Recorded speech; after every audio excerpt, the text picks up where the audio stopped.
بسم الله الرحمن الرحيم. الحمد لله رب العالمين، والصلاة والسلام على خاتم الأنبياء والمرسلين نبينا محمد وعلى آله وصحبه أجمعين. أما بعد، فهم سلف کی شرعی حیثیت کا درس جاری ہے، اور آج کی نشست میں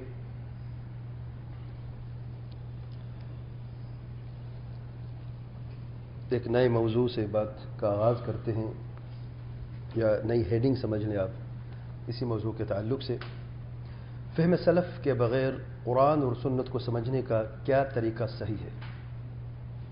فہم سلف تو حجت نہیں ہے ان لوگوں کے نزدیک جو فہم سلف کو حجت نہیں سمجھتے۔ اب میری یہ مؤدبانہ گزارش ہے ان سے، جب فہم سلف حجت نہیں ہے، اب فہم سلف کے بغیر قرآن اور سنت کو سمجھنے کا کیا صحیح طریقہ باقی رہتا ہے؟ سوال ذہن میں آتا ہے کہ نہیں آتا؟ آنا بھی چاہیے کہ نہیں؟ ٹھیک ہے، فہم سلف کو ہم نے ایک طرف کر دیا، آئیے دیکھتے ہیں باقی ہمارے پاس کیا آپشنز رہتی ہیں۔ نمبر 1، اندھی تقلید، اور یہ اہل التقلید کی نشانی ہے۔ اندھی تقلید کی سب سے بڑی مثال روافض ہیں۔ امام نے جو بات کہہ دی پتھر پہ لکیر ہوتی ہے، اور قرآن مجید کی آیات کی تحریف اس انداز سے کی ہے کہ آپ واللہ حیران و پریشان ہو جائے تھے۔ جن آیات میں مشرکین کا ذکر ہے، یا کافروں کا ذکر ہے، یا بدکار لوگوں کا ذکر ہے، ان آیات کو تحریف کر کے صحابہ کرام پہ چسپاں کر دیا۔ اس سے بڑھ کر کوئی تحریف ہے؟ واضح رضی اللہ عنہ ورضوا عنہ کے ہوتے ہوئے بھی کئی آیات میں صحابہ کرام کہ اللہ تعالیٰ مدح فرمائی ہے، ذکر خیر کیا ہے، اس کے باوجود بھی ہر درمی کی انتہا دیکھیں، کیونکہ کسی عالم نے اس آیت کی تفسیر میں یوں کہا، بس بات ختم ہو گئی۔ ان کے اپنے علماء ہیں، ان کے اپنے نظریات ہیں، ان کے اپنے امام ہیں، کہہ دیا، بات ختم ہو گئی۔ یہ بات ہی میں بتاتا چلوں، جتنے بھی گروہ موجود ہیں آج، کلمہ گوہ مسلمانوں کے گروہ، سارے کے سارے قرآن اور حدیث کی بات کرتے ہیں، یاد رکھیں۔ کوئی تورات اور انجیل سے دلیل بیان نہیں کرتا، اس بات کو آپ ذہن نشین کر لیں۔ اس کا مطلب یہ ہے کہ جب قرآن اور حدیث کی بات وہ کرتے ہیں تو سمجھتے بھی تو ہوں گے کہ نہیں؟ سمجھا کیسے؟ سوال یہ ہے، اور کیسے سمجھنا چاہیے تھا؟ روافض کی مثال میں نے دی، اندھی تقلید میں سر فہرست یہ لوگ آتے ہیں۔ دوسری مثال اندھی تقلید کی متعصبۃ المذاہب، بعض مذاہب کے متعصب لوگ جو ہیں انہوں نے بھی انتہا کر دی۔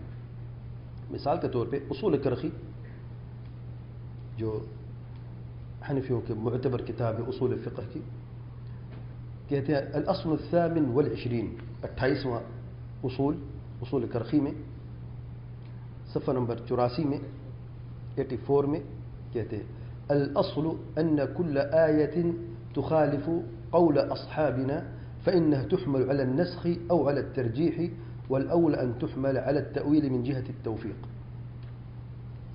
اصل یہ ہے کہ ہر آیت جو ہمارے اصحاب ہمارے علماء کے قول کی مخالفت کرتی ہے تو اس آیت کو نسخ پر حمل کر دیا جائے، یعنی آیت منسوخ ہے، یا ترجیح پر اسے محمول کر دیا جائے گا کہ یہ مرجوح ہے، اور دوسری آیت جو ہے اس پر راجح ہے جو ہمارے امام کے قول کے مطابق ہے۔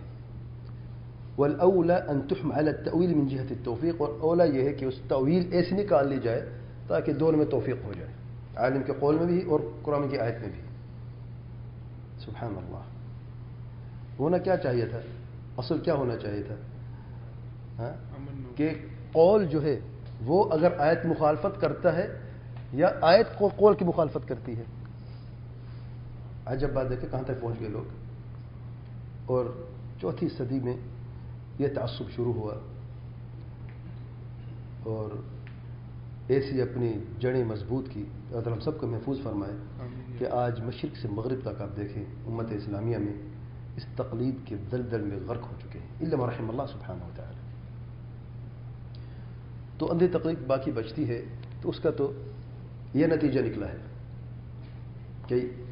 کہ یہ بات درست ہے، کیا یہ طریقہ سمجھنے کا قرآن اور سنت، یہ جو اصول نکالا گیا ہے یہ قرآن سنت کی روشنی میں نکالا گیا ہے، یہی کہتے ہیں کہ نہیں؟ یعنی قرآن اور سنت کو مد نظر رکھتے ہوئے نکالا گیا، یہی کہ تورات اور انجیل کو پڑھ کے نکالا گیا ہے۔ تو اس کا مطلب ہے یہ جو ایک آپشن ہے یہ باطل ہے، ٹھیک ہے، اتفاق ہے۔ دوسرا آپشن دیکھتے ہیں، نمبر 2، عقل و منطق، اور یہ اہل عقل و منطق و اہل الکلام کی پہچان ہے، اور انہوں نے بھی بڑے عجیب اور غریب، حیران کن طریقہ اپنایا ہے کہ عقل مقدم ہے نقل پر، قرآن اور سنت پر۔ پہلے مسائل کو عقل پہ تولو، پہلے مسئلہ جو ہے اس میں غور و فکر کرو، اور دلائل کو عقل پہ تولو، جو دلیل ہے قرآن اور سنت ہے۔ اگر عقل اسے قبول کر لیتا ہے تو الحمدللہ حق ہے، لے لو، اور اگر عقل قبول نہیں کرتا تو چھوڑ دو، قرآن سنت کو چھوڑ دو اور عقل کو آگے کر دو۔ اور بہت سارے اصول اہل بدع کے اسی عقل کو آگے کرنے کی وجہ سے بنے ہیں۔ جہمیہ کو لے لیں، معتزلہ کو لے لیں، کلابیہ ہیں، اشاعرہ ہیں، ماتوریدیہ ہیں، روافض ہیں، روافض نے بھی یہی راستہ اپنایا ہے۔ آپ اصول کافی میں کہ سب سے پہلے کتاب الایمان نہیں ہے، کتاب العقل ہے، بعد میں پھر کتاب الایمان ہے، اور بعد میں دوسرے بکس ہیں۔ آپ کے نزدیک وہ کتاب جیسے ہمارے نزدیک صحیح بخاری کی جگہ رکھتی ہے، اتنی قدر و قیمت کی کتاب ہے۔ ابتدا کہاں سے ہوئی؟ کتاب امام صحیح بخاری میں تو کتاب الایمان ہے، لیکن اصول کافی میں کتاب العقل سے۔ وہ کہتے ہیں عقل پہلے ہے، شریعت کو عقل پہ تولو، اگر موافق ہے تو لے لو، مخالف ہے تو چھوڑ دو۔ اور اسی طریقے سے اشعریت کے اصول فخر الدین الرازی نے جو بنائے ہیں، حیران کن اصول بنائے ہیں۔ اور عجب بات دیکھیں کہ جب قرآن اور سنت کو عقل و منطق اور اہل کلام کے قواعد کی بنیاد پر سمجھنے کی کوشش کی تو کتنی بڑی ٹھوکر لگی، وہ ٹھوکریں لگتی رہیں اور آج بھی لگ رہی ہیں۔ ذرا سنیں، ذرا میں بعض مثالیں آپ کے سامنے رکھتا ہوں۔ ابو معین النسفی الماتوریدی، انہوں نے ایک متفق علیہ حدیث پر طعن کیا ہے۔ صحیح بخاری مسلم میں ایمان کے 60 یا 70 حصے ہیں، سب سے بلند حصہ لا الہ الا قول لا الہ الا اللہ ہے، سب سے پس حصہ ہے اماطۃ الاذى عن الطریق والحیاء شعبۃ من الایمان۔ اس حدیث پہ ابو معین النسفی جو ہے بڑی عجیب بات کرتا ہے۔ امام ابن عز الحنفی، یہ بھی حنفی عالم ہے، ذرا سنیں، شرح عقیدۃ الطحاوی میں فرماتے ہیں اس حدیث میں ابو معین النسفی نے طعن کیا ہے اور یہ کہا ہے کہ راوی سے غفلت ہوئی ہے اور اس میں قرآن مجید کی مخالفت ہے۔ اس حدیث میں ایک تو راوی سے غفلت ہوئی ہے اس لیے یہ حدیث ضعیف ہے، اور دوسری یہ قرآن مجید کی خلاف اس میں پیغام ہے، اس لیے یہ حدیث ضعیف ہے۔ فرماتے ہیں امام ابن عز الحنفی رحمۃ اللہ علیہ، فانظر الى هذا الطعن ما اعجبه، اس طعن پہ دیکھیں جس نے اس حدیث پہ کیا کتنی عجیب طعن کیا ہے۔ فإن تردد الراوي بين 60 و70 لا يلزم منه عدم ضبطه، اگر راوی میں تردد ہو جاتا ہے کہ 60 سے زیادہ یا 70 سے زیادہ شعبے حصے ہیں ایمان کے، تو اس سے بات لازم نہیں آتی کہ اس نے ضبط نہیں کیا اور اس نے صحیح نہیں یاد کیا کہ 60 تھے یا 70 تھے، اس یہ بات لازم نہیں، کیونکہ اگر راوی کے ضبط میں کمی ہو تو پھر شروط جو صحت الحدیث میں اس پہ فرق پڑ جاتا ہے نا. تو امام سب فرماتے ہیں، خود امام ابن الحنف رحمۃ اللہ علیہ، کہ یہ بات لازم نہیں. اور پھر مع ان البخاری رحمہ اللہ انما رواه بضع وستون، اور امام بخاری نے صحیح بخاری میں بضع وستون کے لفظ سے اسے روایت کیا ہے، من غیر شک، بغیر شک تردد کے. جب امام بخاری نے حدیث کو لیا، جن کے جو قواعد اور اصول اور شروط روایت کے سب سے مشکل اور سب سے زیادہ کٹھن ہے، جب انہوں نے اس حدیث کو لیا ہے، ان کے بعد امام مسلم رحمۃ اللہ علیہ کی شرطیں ہیں، انہوں نے اس حدیث کو لیا ہے، تو پھر کوئی تعین کرنے کی کسی اور کو کوئی وجہ یا کوئی طریقہ باقی رہتا ہے؟ سبحان اللہ. فرماتے ہیں واما، یہ امام ابن الحنف رحمۃ اللہ فرما رہے ہیں شرح عقیدہ طحاویہ میں، واما الطعن بمخالفته الكتاب، اور یہ کہنا کیونکہ قرآن کی کسی میں مخالفت ہے، فإن في الكتاب ما يدل على خلافه، یہ قرآن مجید ہے، دکھائیں کہاں پر قرآن مجید میں ہے کہ جس میں پیغام و حدیث کے مخالف کہاں پہ ہے کہ ایمان کے حصے نہیں ہے. ایک آیت دکھا دو کہاں پہ قرآن مجید میں. سبحان اللہ. فإن في الكتاب ما يدل على خلافه وإنما يدل على وفاقه، قرآن مجید کی آیات اس کے مطابق ہی پیغام دیتی ہے، وفاق ہے دونوں میں. وإنما هذا الطعن، یہ پیاری بات سنیں آخر، وإنما هذا الطعن، پھر طعن کیوں کیا گیا؟ یہ طعن جو ہے من ثمرة شؤم التقلید والتعصب، یہ نتیجہ ہے، یہ ثمرہ ہے تقلید و تعصب کی نحوست کی وجہ سے. نحوست ہے تقلید و تعصب.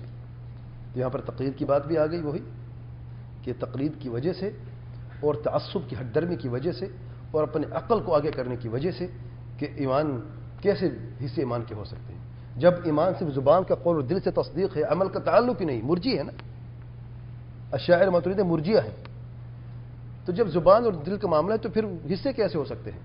اس حدیث میں دیکھیں آپ، والحیاء شعبۃ من الایمان، دل کا عمل ہے، قول لا الہ الا اللہ زبان کا قول ہے. طيب، اور تیسرا واماطۃ الاذى عن الطریق، کس چیز سے؟ دل سے آپ مضر راستے سے ہٹاتے ہیں، زبان سے ہٹاتے ہیں. کبھی دیکھیں کوئی زبان زمین پہ مار کے کوئی کانٹے ہٹا رہا ہو؟ کس چیز سے آپ مضر چیز راستے سے ہٹاتے ہیں؟ ہاتھوں سے ہٹاتے ہیں، پاؤں سے ہٹاتے ہیں، جسم کے کس حصے سے ہٹاتے ہیں؟ گویا کہ حدیث واضح الفاظ ہیں کہ ایمان تین چیزوں کا مجموعہ ہے، قول باللسان، تصدیق بالجنان، عمل بالارکان، یزید بالطاعہ وینقص بالعصیان. اور یہ حدیث ہی کافی ہے اس اصول کو بیان کرنے میں، اور اصول کی بنیاد ایک ہی حدیث کا. جتنے شعبے زیادہ ہیں اتنی ایمان زیادہ ہے، جتنے شعبے کم ہیں اتنی ایمان میں کمی ہے. ابو منصور الماتوریدی کتاب التوحید میں ایک قاعدہ بیان کرتے ہیں انکار و صفات کا. عجیب قاعدہ ہے. کہتے ہیں جتنی بھی آیات ہیں جن میں اللہ تعالیٰ کی صفت کا ذکر ہے، ان 8 صفات کے علاوہ جن کا وہ اقرار کرتے ہیں، 2 میں سے ایک راستہ اختیار کرنا پڑے گا. یا تو ان کی تعویل کی جائے فوراً، اگر تعویل نہیں کرتے تو پھر تفویض سے کام لیا جائے. جیسا کہ حروف مقطع ہیں الف لام میم قرآن مجید میں، ہم پڑھتے تو معنی نہیں جانتے، بغیر معنی کے ہیں. تو جتنی بھی دوسری آیات ہیں صفات کی، ان کو بھی اسی پر محمول کیا جائے گا. یہ فہم ہے قرآن اور سنت کی. وجہ کیا ہے؟ عقل آگے ہے، عقل مقدم ہے. اہل الکلام ہے، باتیں بنانا جانتے تھے، باتیں بنائی. اگر ہم مان لیں کہ اللہ رحم کرتا ہے، کیسے مان سکتے ہیں؟ تو پھر مخلوق بھی رحم کرتی ہے. اور رحمت کا معنی دل میں شفقت کا ہونا، تو دل کا ہونا لازمی ہے، دل میں پھر نرمی کا پیدا ہونا لازمی ہے، پھر دل کی دھڑکن میں تبدیل ہونا لازمی ہے، پھر اس کا اثر ہونا لازمی ہے، پھر جا کے مخلوق رحم کرتا ہے. میرے یہ مخلوق ہے، مخلوق ہے، بیچارہ مسکین فقیر حقیر. کیا خالق بھی ایسا ہو سکتا ہے؟ خالق کے رحم کرنے کے لیے دل کی ضرورت ہے، دھڑکن کی ضرورت ہے، نرمی کی ضرورت ہے، شفقت کی ضرورت ہے. یہ کیسی باتیں ہیں؟ لیکن جب عقل اپنا کام کر چکی ہے اور عقل کو مقدم کر لیا ہے تو پھر یہی نتیجہ نکلنا تھا. ایک اور مثال دیتے ہیں.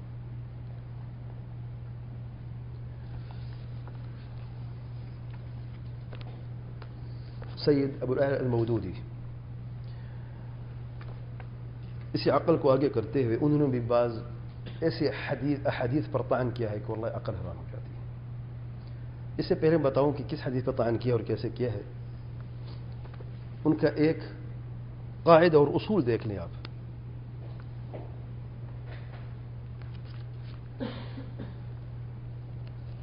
اچھا قاعدوں سے میں آگے بیان کروں گا جب میں ذوق کی بات کروں گا، لیکن پہلے آپ یہ دیکھیں کہ انہوں نے عقل کی بنیاد پر کس حدیث کو کیسے انہوں نے رد کیا ہے.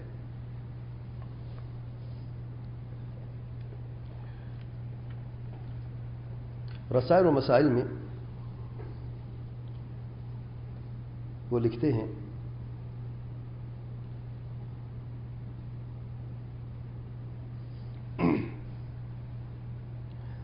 دجال کے تعلق سے، بلکہ ترجمان القرآن میں بھی یہ بات انہوں نے بیان کی ہے. کہتے ہیں یہ کانا دجال وغیرہ تو افسانے ہیں جن کی کوئی شرعی حیثیت نہیں ہے. ان چیزوں کو تلاش کرنے کی ہمیں کوئی ضرورت بھی نہیں. عوام میں اس قسم کی جو باتیں مشہور ہیں ان کی کوئی ذمہ داری اسلام پر نہیں ہے، اور ان میں سے کوئی چیز اگر غلط ثابت ہو جائے تو اسلام کو کوئی نقصان نہیں پہنچتا. دجال کی حدیث صحیحین میں ہے، متفق علیہ حدیث ہے، اور آپ صلی اللہ علیہ وسلم نے اس مسئلے کو کھول کھول کے بیان فرمایا ہے. دوسری جگہ کہتے ہیں لیکن 1350 برس کی تاریخ نے یہ ثابت نہیں کر دیا کہ حضور صلی اللہ علیہ وسلم کا یہ اندیشہ صحیح نہیں تھا، کہ آپ صلی اللہ علیہ وسلم کا اندیشہ صحیح نہیں تھا. آپ صلی اللہ علیہ وسلم اپنی مرضی سے بات کرتے تھے. وما ينطق عن الهوى ان هو الا وحي يوحى. لوگ کہتے ہیں علامہ ہیں، یہ آیت نہیں پڑھتے. یہ آیت کہاں گئی؟ دجال کے تعلق سے آپ صلی اللہ علیہ وسلم نے بات فرمائی، دین کے تعلق سے تھی یا کوئی ایسی کوئی افسانہ ہے، کوئی ایسی خبر سنا دی؟ آپ صلی اللہ علیہ وسلم نے کبھی لغو بات کی؟ عجب بات ہے. آپ صلی اللہ علیہ وسلم اگر کوئی بات فرماتے تو واللہ نور ہوتا الفاظوں میں، اور یہاں پر آپ صلی اللہ علیہ وسلم کا اندیشہ صحیح نہیں تھا، محض گمان کی بنیاد پہ بات کرتے تھے. یہ حدیث یہ ایسے احد متفق علیہ احادیث ہیں، اس حدیث کا بھی رد کیا ہے. وجہ کیا ہے؟ کہ عقل کو مقدم کیا ہے.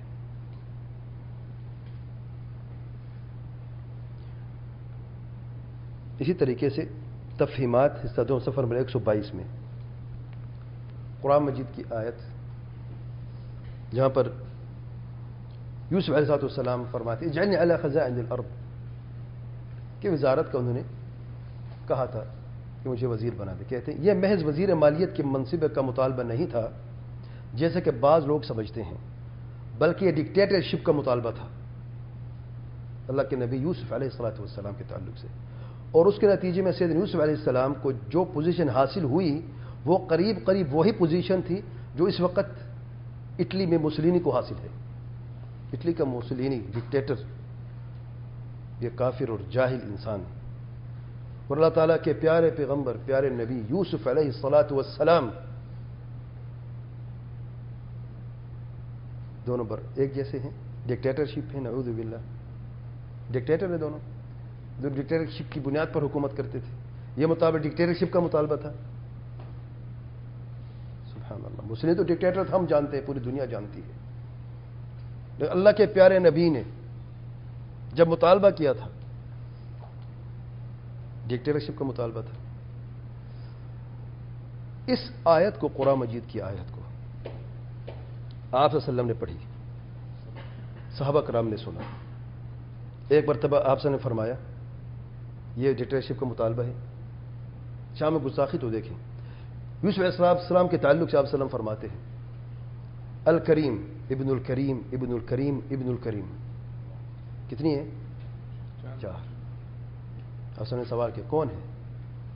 تعجب صاحب کون ہو سکتا ہے دنیا میں اتنی بڑی فضیلت؟ الکریم ابن الکریم ابن الکریم ابن الکریم 4. یوسف بن یعقوب بن اسحاق بن ابراہیم علیہ السلام. نسب کا درجہ دیکھا ہے؟ 4 انبیاء علیہ السلام.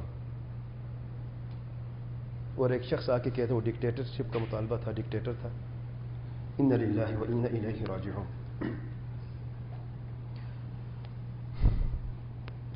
الغرض قرآن مجید کے تعلق سے میں پہلے بھی عرض کر چکا ہوں، کئی آیات کی تفہیم القرآن میں انہوں نے عقل کی بنیاد پر، خاص طور آیات الصفات میں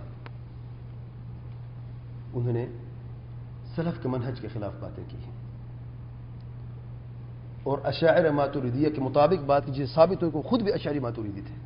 بعض لوگ کہتے کہاں ہے؟ اس نے کہا ہے ان کی نماز کا طریقہ دیکھ لے، حنفی طریقہ ہے، اور ان کی باتیں، ان کی جو اقوال ہیں، ان کو جو کتابوں میں موجود ہیں، وہ اشعری ماتریدی تھے۔ تو عقیدتاً وہ اصول میں اشعری ماتریدی تھے، اور اصول میں وہ فروع میں وہ حنفی تھے۔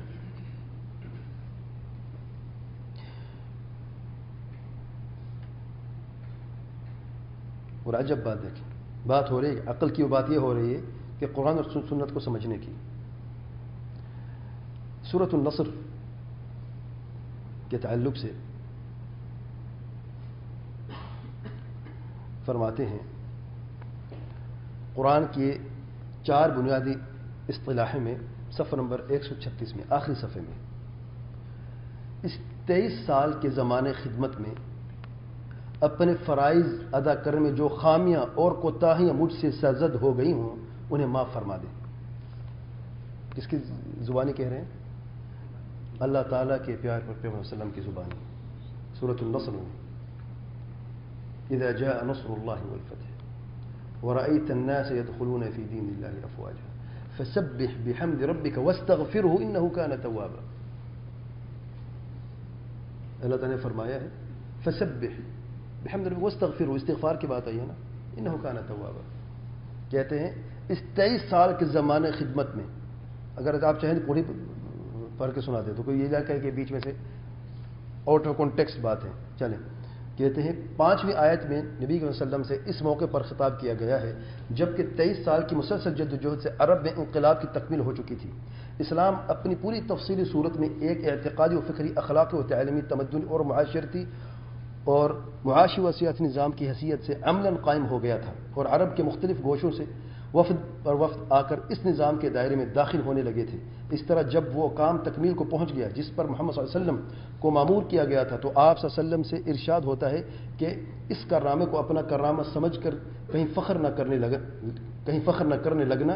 نقص سے پاک بے عیب ذات اور کامل ذات صرف تمہارے رب ہی کی ہے، لہٰذا اس کار عظیم کی انجام دہی پر اس کی تسبیح اور حمد ثنا کرو، اور اس ذات سے درخواست کرو کہ مالک اس 23 سال کے زمانے خدمت میں، یہ شاہد ہے، اس 23 سال کے زمانے خدمت میں اپنے فرائض ادا کرنے میں جو خامیاں اور کوتاہی مجھ سے ہو گئی ہوں انہیں معاف فرما دے۔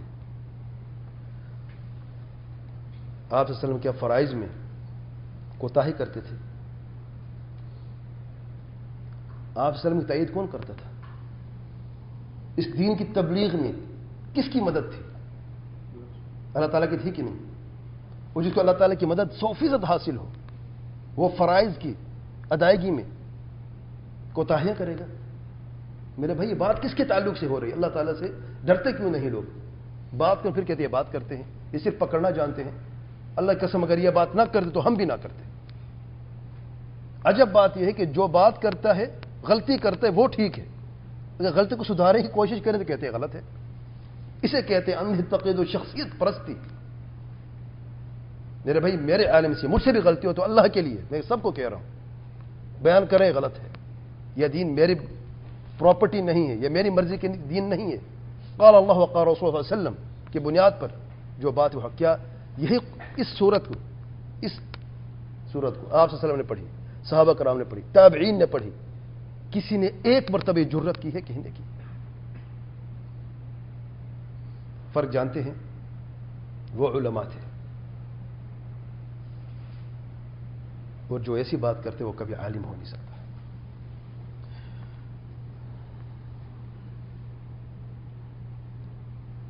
عقل کی بات ہم کر رہے ہیں۔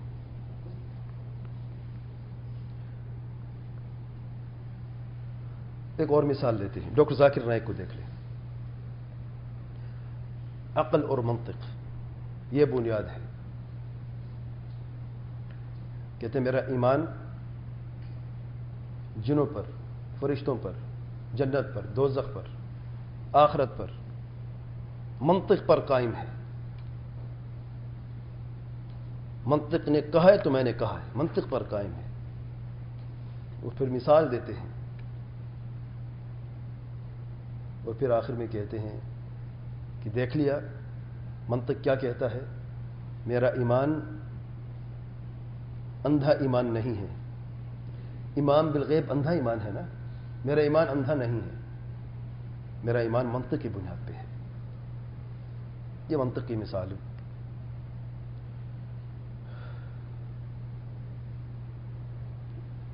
عقل کو آگے کرتے کرتے قرآن مجید کی کئی آیات کی تحریف بھی کی ہے. ان اللہ علی کل شیء قدیر مطلقاً ہے. کوئی سوچ سکتا ہے مسلمان کہ اللہ تعالیٰ کسی چیز پر قادر نہیں ہے یا بعض چیزوں پر قادر نہیں ہے، ایک چیز پر قادر نہیں ہے. مطلقاً ان اللہ علی کل شیء قدیر. کئی آیات میں بار بار یہ پیغام اللہ تعالیٰ نے بیان فرمایا. ایک مرتبہ اللہ ہی کافی تھا سمجھنے کے لیے، اہل ایمان ایک مرتبہ کافی تھا. بار بار کیوں دہرایا؟ التکرار یفید التأکید، یہ قاعدہ ہے. جو کاش پڑھتے ہوتے نا، یہ قواعد کہاں وقت پڑھنے کا، اور کس سے قاعدے پڑھے؟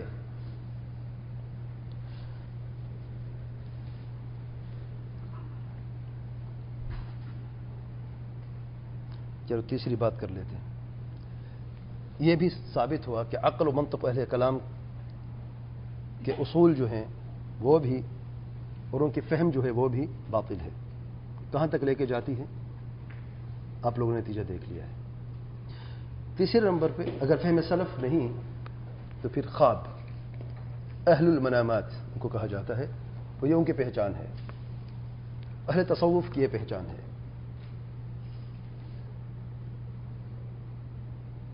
شیخ اکبر صوفیوں کا محی الدین ابن عربی فتوحات مکیہ میں کہتے ہیں کہ بعض احادیث سندن صحیح ہوتی ہیں، لیکن کسی بزرگ کو آپ صلی اللہ علیہ وسلم کی خواب میں زیارت میسر ہوتی ہے.